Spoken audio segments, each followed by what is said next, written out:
desenvolvimento da política brasileira nunca foi linear.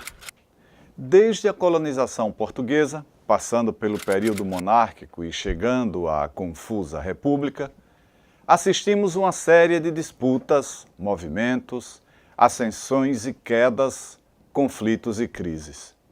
Tudo isso feito em nome de um elemento subjetivo, o povo.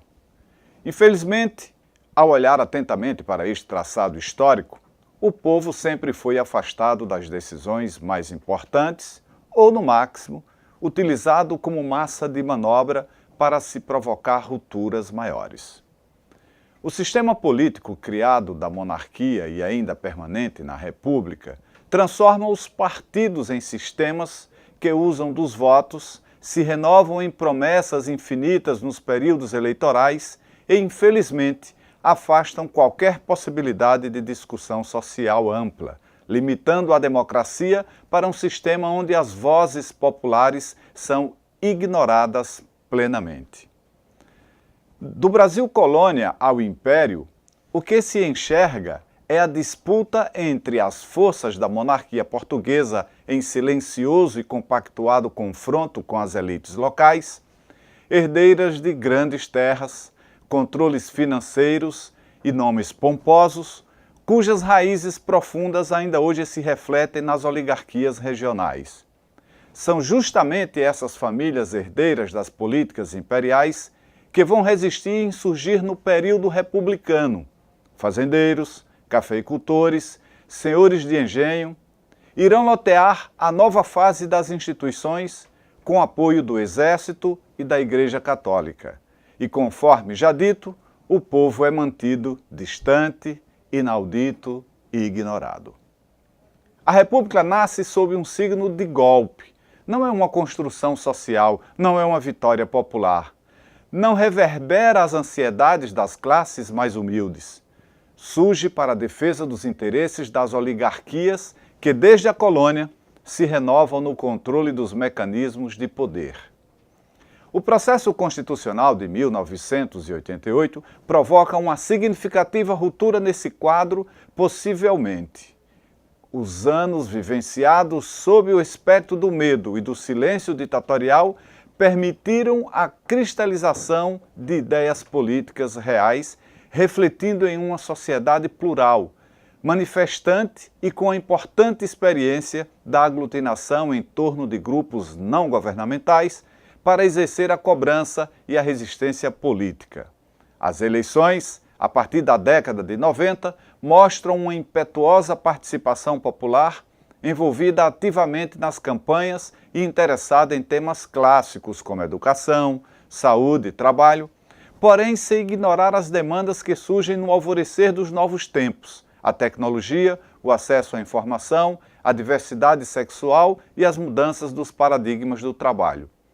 Só é possível imaginar que o sistema político brasileiro avançará em seu desenvolvimento como reflexo da ampliação da educação política do povo.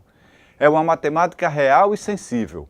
O afastamento da população só torna as instituições como ilegítimas ou irresponsáveis com suas funções representativas.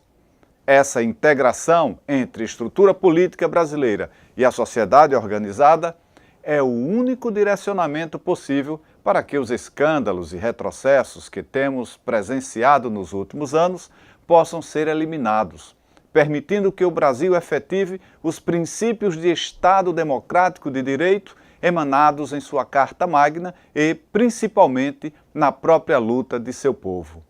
Pense nisso.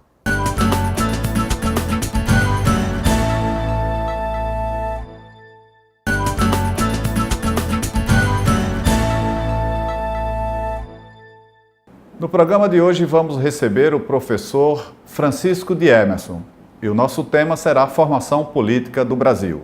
Mas antes de iniciarmos o nosso debate, fomos às ruas ouvir as pessoas. Vejamos o que elas dizem.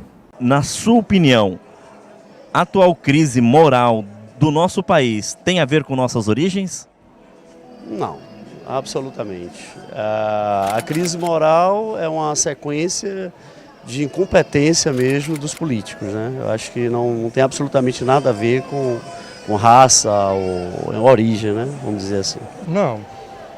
A atual crise que a gente está sofrendo é por falta de responsabilidade de poder público.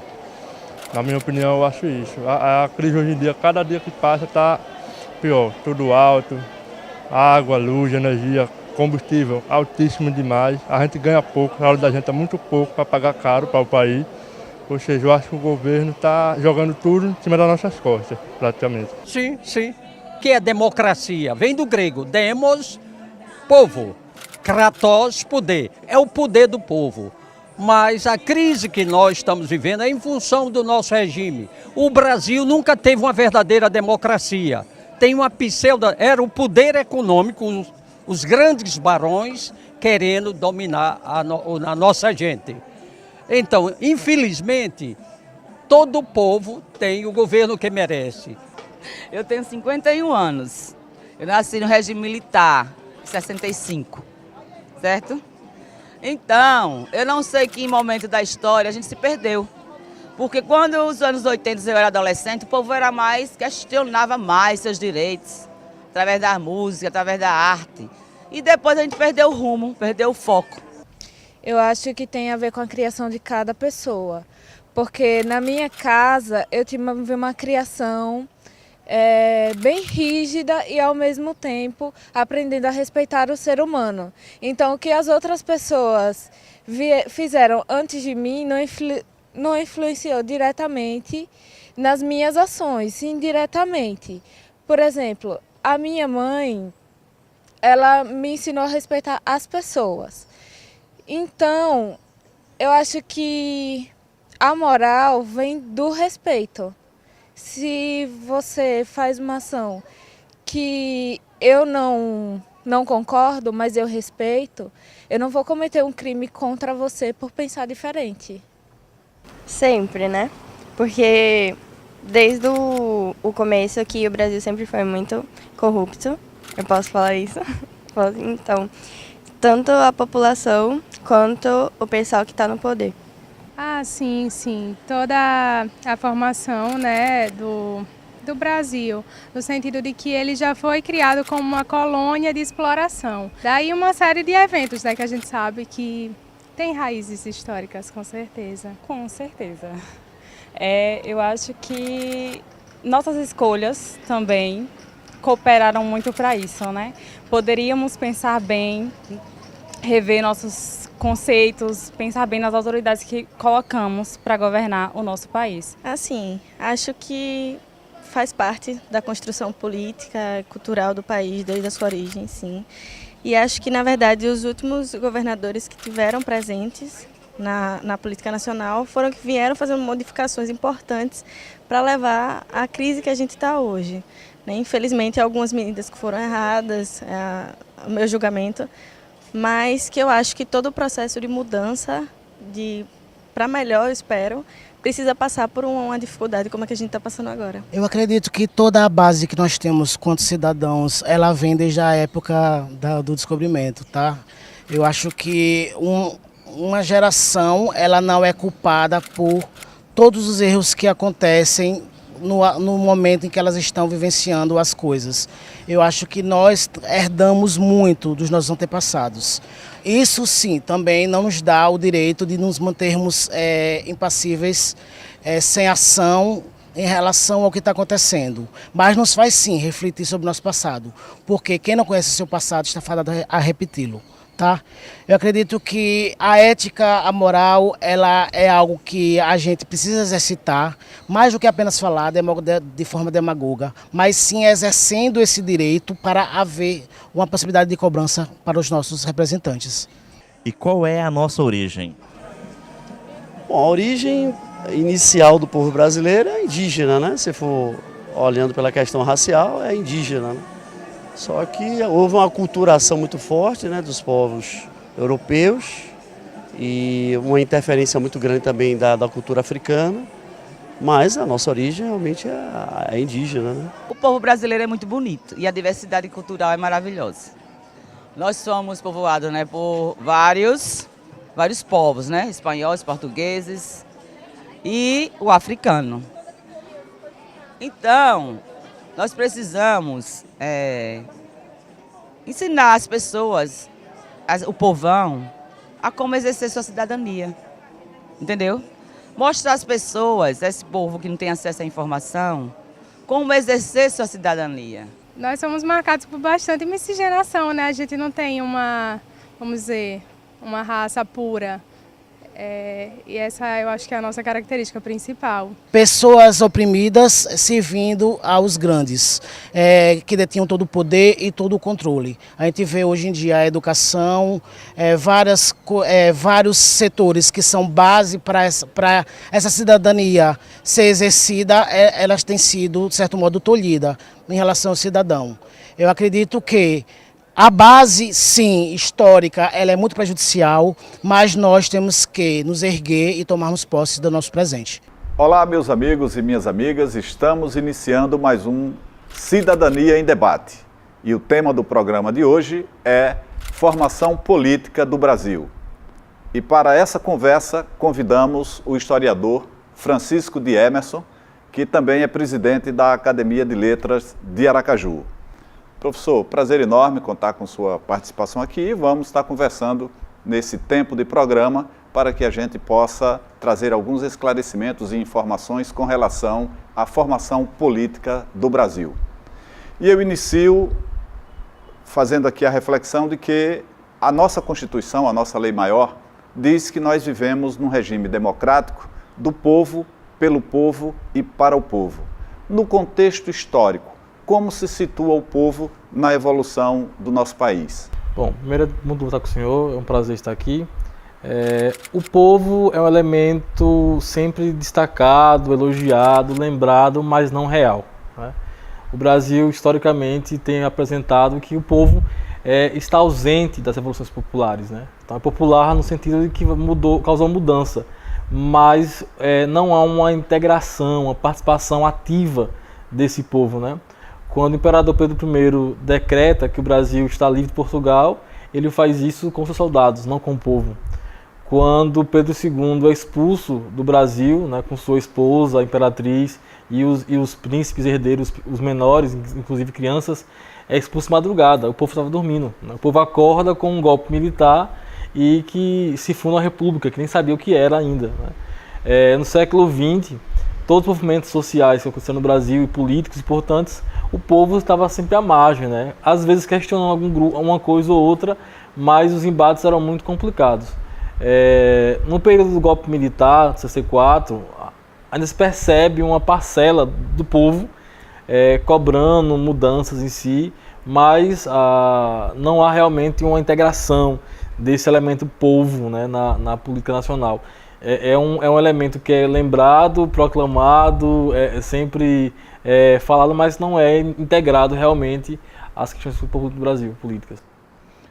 Ok, então a gente percebe em determinados momentos, até da evolução da nossa história, a tese da antecipação. Ou seja, em pequenos momentos, quando a população se mostra razoavelmente organizada, então se cede em alguma coisa, é a tese da antecipação, para acalmar as pessoas, de modo que se mantenha a população distante de qualquer possibilidade de compartilhar o poder. Seria isso?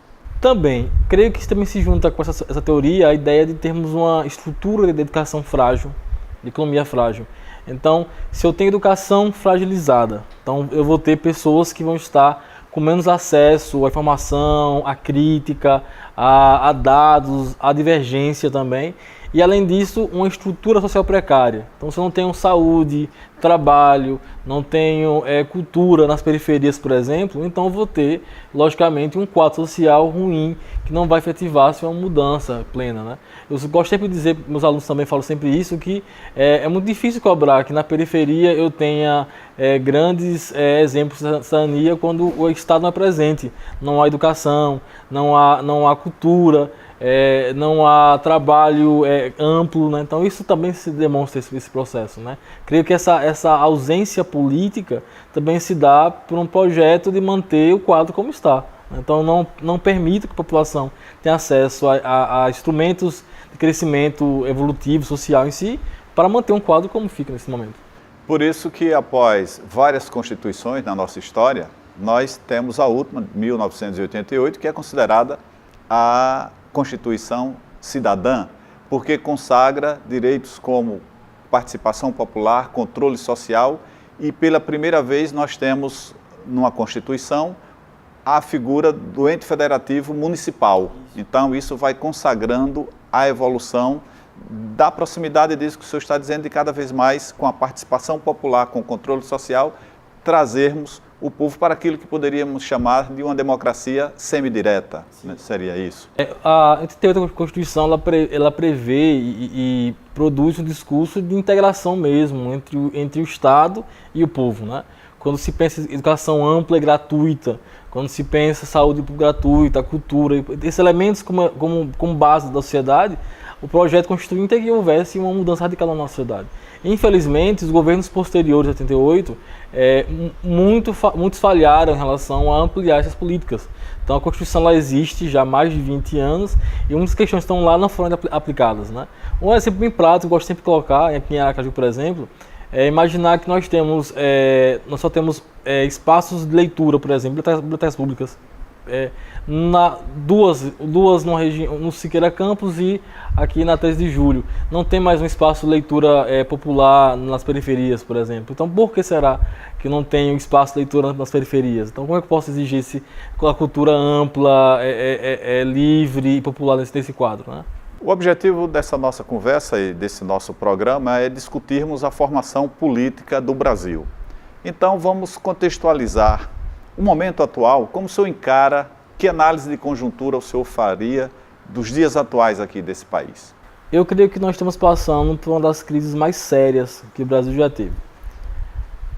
Uma crise que é institucional, porque os elementos da República estão em crise, moral, ética, judicial, né? E aí todos os elementos, nós estamos aí assistindo questões no Executivo, no Legislativo, no Judiciário, graves questões, e há um processo político de achar que as pressões que acontecem são naturais. Nós estamos assistindo também grandes grupos políticos partidários que tinham bandeiras importantes, tanto de um lado quanto do outro, esquerda ou direita, perderem o respeito e o respaldo popular, o que tinha político. E esse quadro, que é um quadro muito ruim, porque é involutivo, dá espaço para radicalismos que possam surgir. Então, nós estamos numa situação muito drástica, porque eu não sei qual será o resultado dos que vão chegar aí em 2018, na eleição gerais que vamos ter, que quadro vai ser esse, né? Quem vai aparecer? Porque nós não temos hoje nomes que consigam agregar como representantes de mudança social importante, né? Isso, infelizmente, estamos com esses nomes, alguns nomes que surgem, mas que sempre sofrem uma resistência por outros motivos aí específicos. Então, estamos numa situação muito, muito séria. Mas eu acho que o mais sério ainda é porque as instituições estão em crise.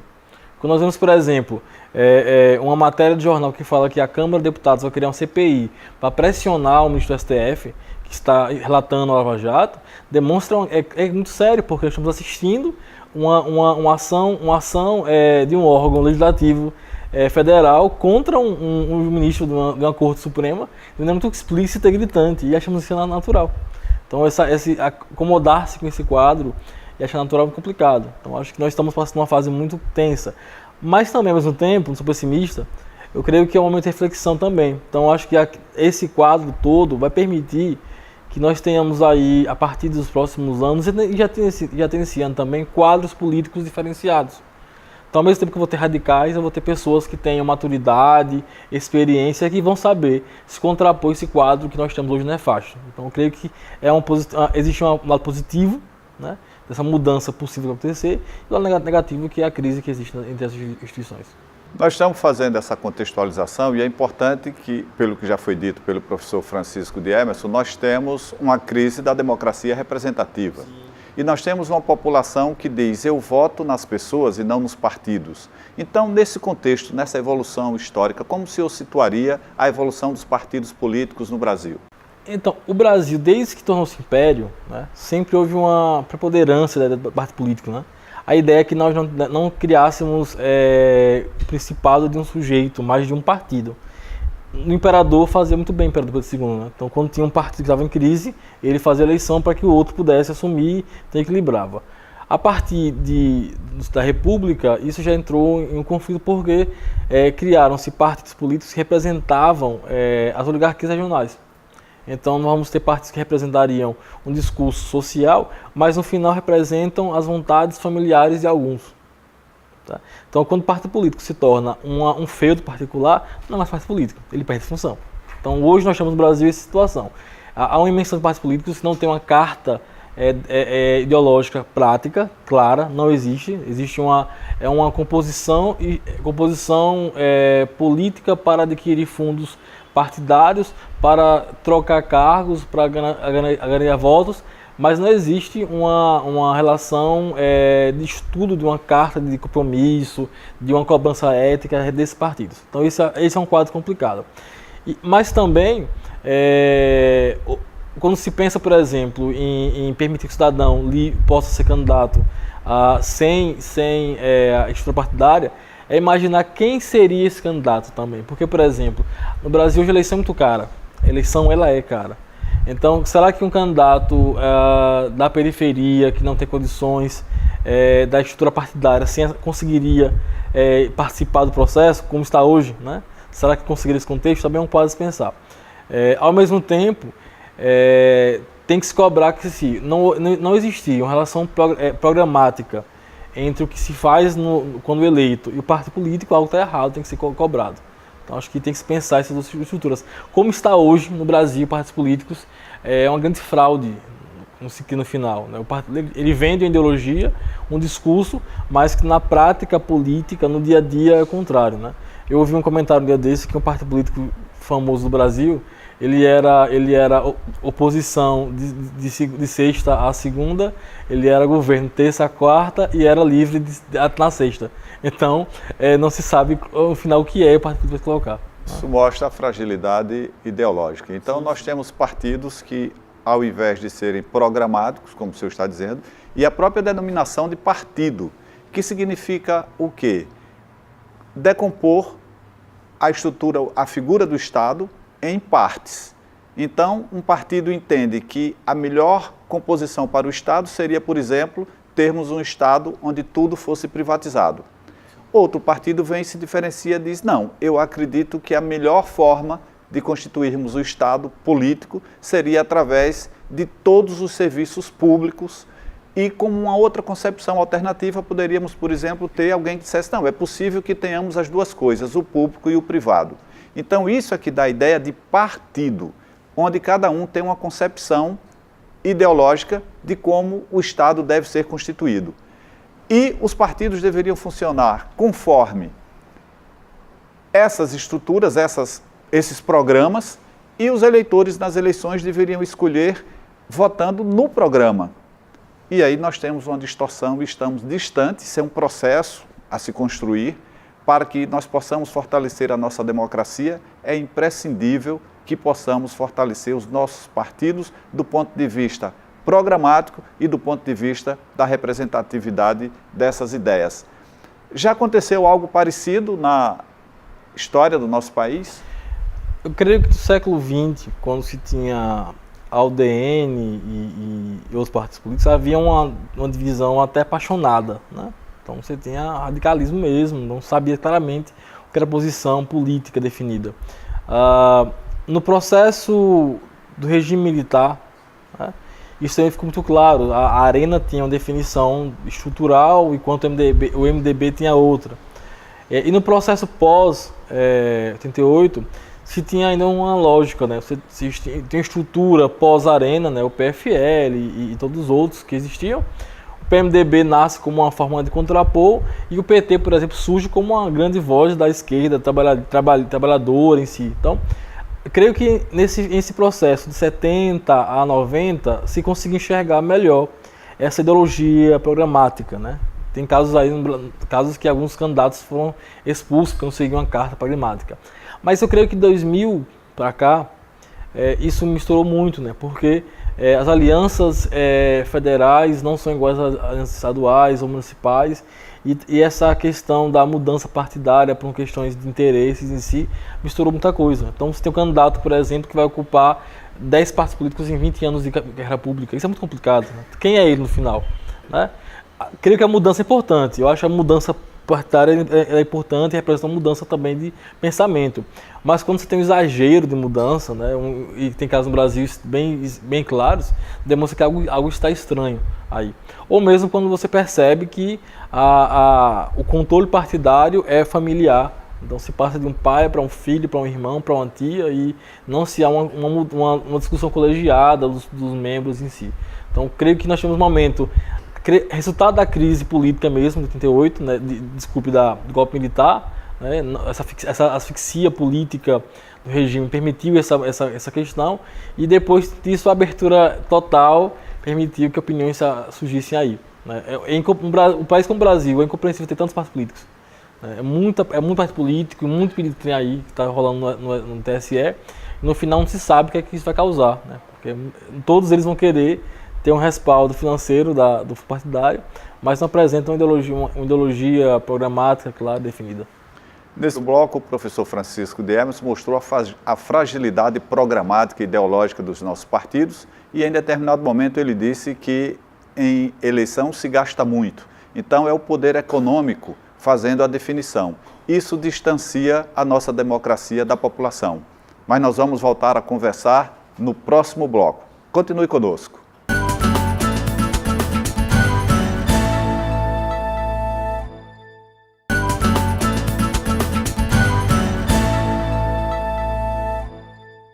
Estamos de volta com o programa Cidadania em Debate. E o tema de hoje é Formação Política do Brasil. E o nosso convidado é o professor Francisco de Emerson. Nós conversávamos no bloco anterior com relação à influência do poder econômico na definição do processo eleitoral. Na história, no contexto histórico do nosso país, na própria estruturação dos partidos, nós temos essa influência econômica. Por exemplo, a gente ouve falar, e o senhor já trouxe para o programa de hoje, a questão das oligarquias rurais. Então, essa vinculação do poder econômico é algo que faz parte da nossa história, ou existem contornos diferenciados nos tempos atuais? Infelizmente, é marcante, né? Nós sempre observamos que as eleições, elas possuem grandes interesses por trás, né? Creio que os últimos tempos, com a Lava Jato, todo mais esse processo, mostrou essa relação muito promíscua entre grandes empresariados e a política. Isso é um ponto. Eu creio que não é problemático o apoio político das empresas. Isso não é problemático. O problema é quando se faz isso de maneira ilegal e de maneira escondida. E com a troca de interesses posteriores. Isso é o problema maior. Mas também se percebe que há um processo estranho quando um candidato que é multimilionário, por exemplo, que tem estrutura midiática ao seu redor, se candidata a um cargo de prefeito na capital brasileira e transforma a sua gestão em uma gestão de amigos, né? Ele é o prefeito e todo mundo que vai fazer uma parceria com ele é um amigo dele e também empresário. Não sei até que ponto isso é salutar, né? Porque a república ela é uma questão pública em si, e um empresário que se acha gestor e vira político, que se torna prefeito e começa a gerenciar o processo particular dele, isso é perigoso também. Mas o quadro que temos hoje no Brasil é esse, né? Quem tem mais acesso à eleição é quem tem mais acesso financeiro, né?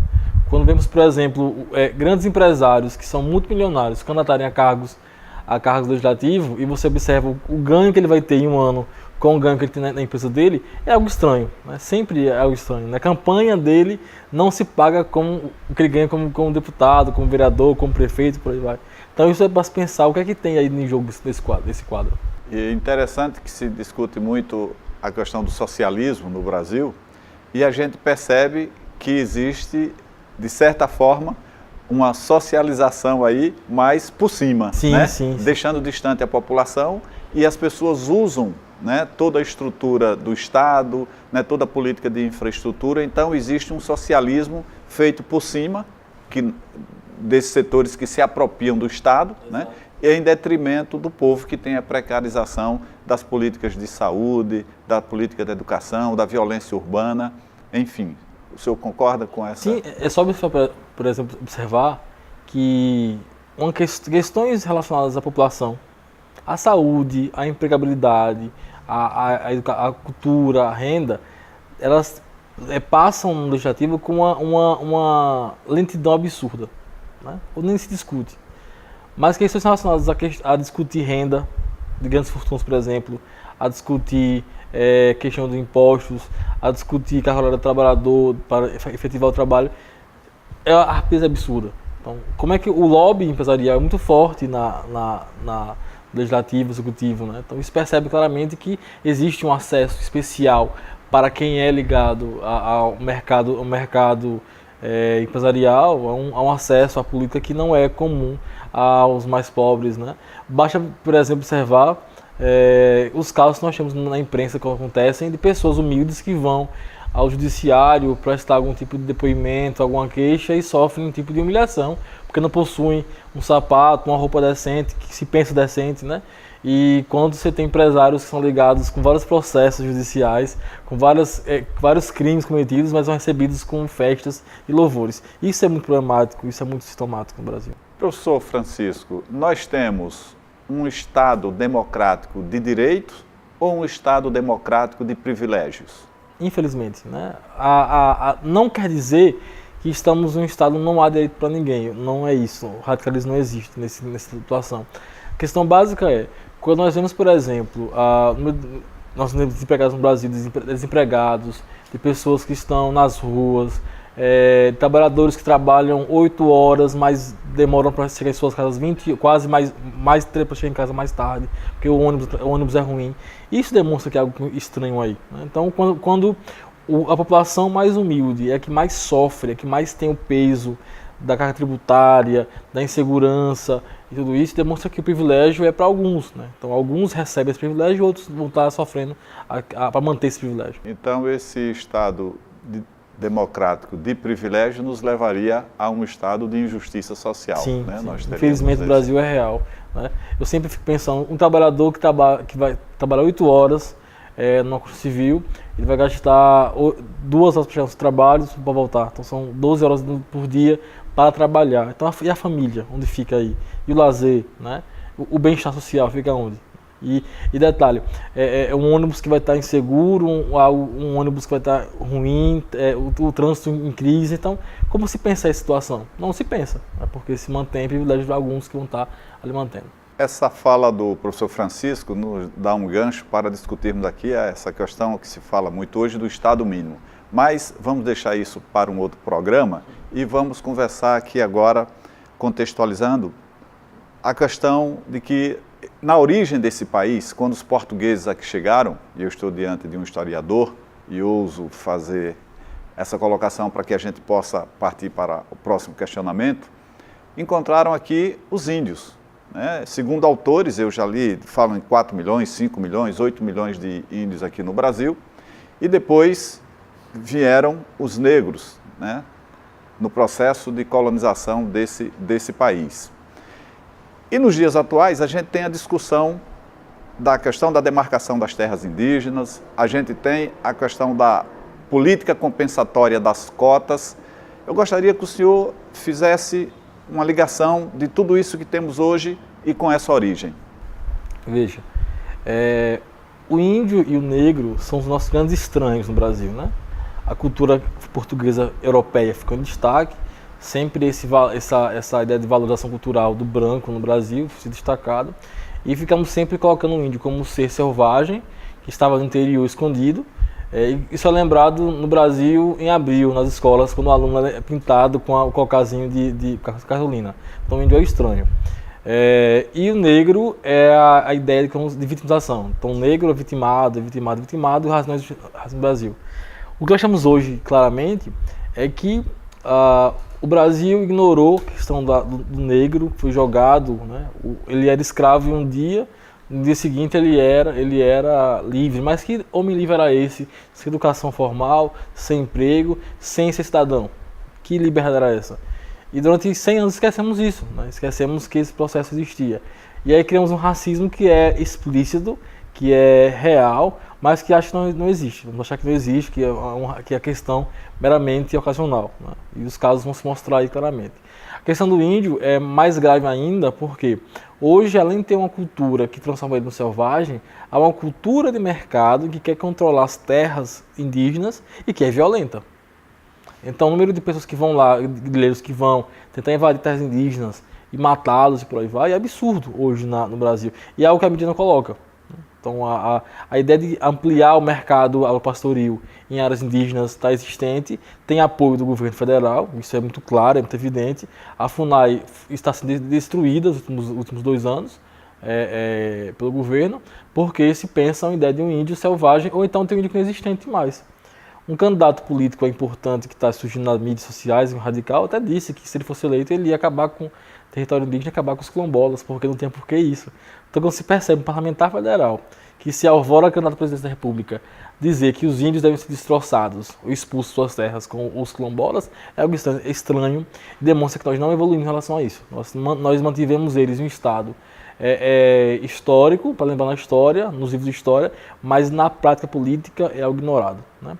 Eu acho que mais grave ainda do que isso é o racismo no Brasil, porque o racismo é algo muito doentio, chega a ser doentio porque ele violenta as classes sociais em vários níveis.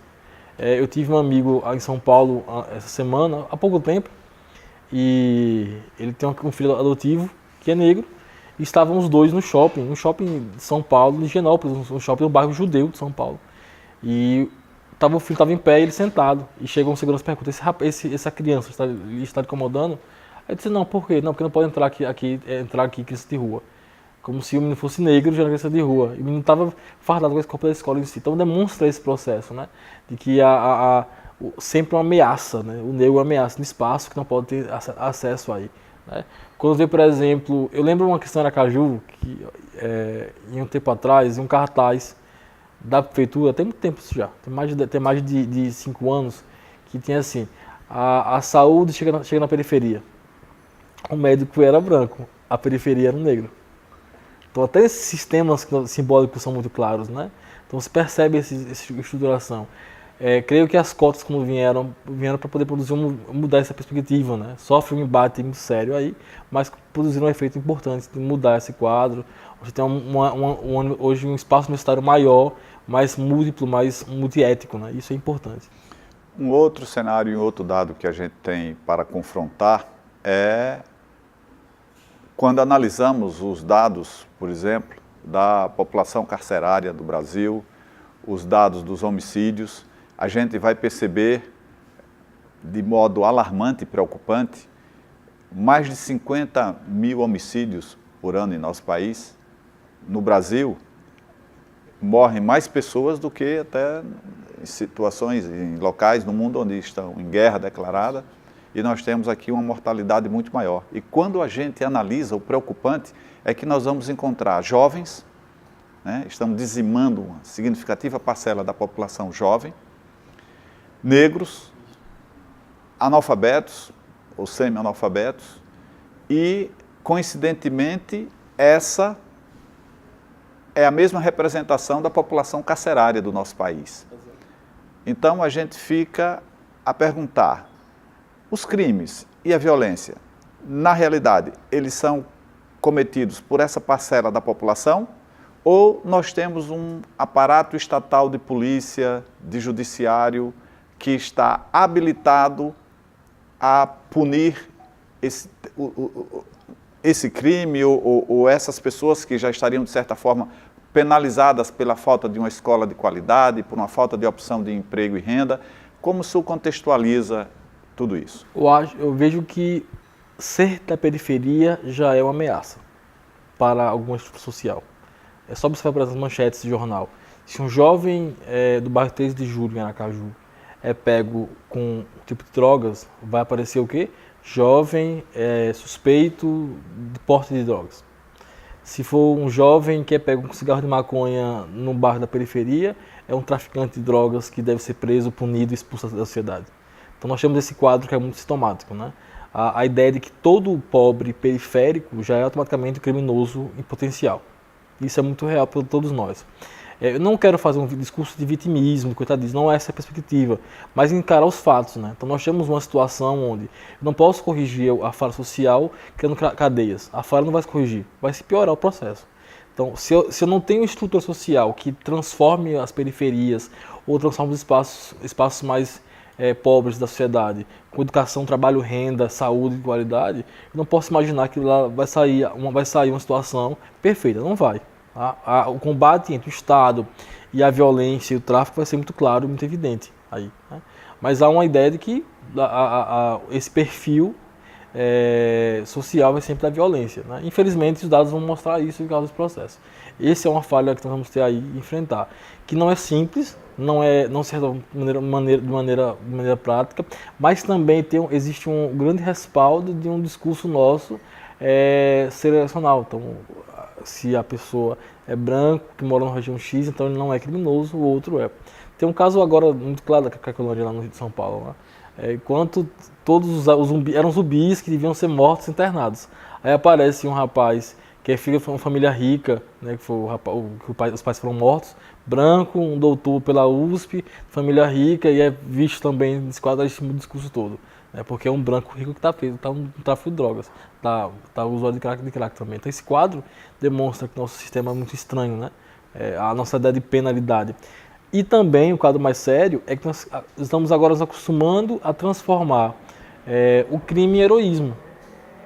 Como eu vejo, por exemplo, as pessoas tirarem selfie com o Bruno, aquele goleiro, né? Fazendo festa com ele, ou com a Suzane von Richthofen também, tirando fotos com ela. É estranho imaginar isso, né? Então, pessoas que estão marcadas com criminalidade foram colocadas e você tem que transformar isso num heroísmo midiático, é muito complicado e sintomático. Eu creio que esse quadro que nós no Brasil desenhamos hoje é muito perigoso porque demonstra um óleo social estranho, né? Eu crio marcos de violência. E eu também acho que no Brasil nós temos um problema muito sério que nós não queremos justiça, queremos vingança. A gente não quer justiça, a gente quer vingança. A gente quer que a pessoa acusou a pessoa, já vai para a praça pública, seja morto e pronto. Não se pensa em que a acusação, a defesa do processo legal, a pena, se cumprir a pena, não se pensa nisso. Se quer vingança. Isso é um quadro ruim para a sociedade. Esse cenário de injustiça social que a gente tem colocado aqui, né, para a própria evolução política do nosso país, a resultante maior é de injustiça social. E essa injustiça social traz uma consequência, que é a violência. E a violência, nós somos levados com ela a essa condição de barbárie que nós estamos conversando aqui, e vem os extremos, vem o radicalismo propondo, então, medidas como redução de maioridade, construir mais cadeia do que escola, né? Enfim, esse cenário. Mas, professor, muito obrigado por sua participação aqui em nosso programa Cidadania em Debate e suas considerações finais, até se quiser rapidamente refletir sobre esse estado de barbárie. Obrigado, digo eu. Creio que a forma de combater a barbárie é o diálogo político, né? Temos que falar sobre política, falar sobre sociedade, falar sobre direito, falar sobre as funções sociais do cidadão. Creio que a mudança se dá quando se discute, né? O silêncio é perigoso e permite que o medo reine. Então temos que combater esse medo, esse fascismo que no Brasil está surgindo, com o discurso, com a crítica, com o estudo e com um diálogo maior e parceria. Muito obrigado. Ok, agradecemos ao professor e encerramos aqui mais um Cidadania em Debate. Aguardamos vocês para a próxima edição do nosso programa. Grande abraço.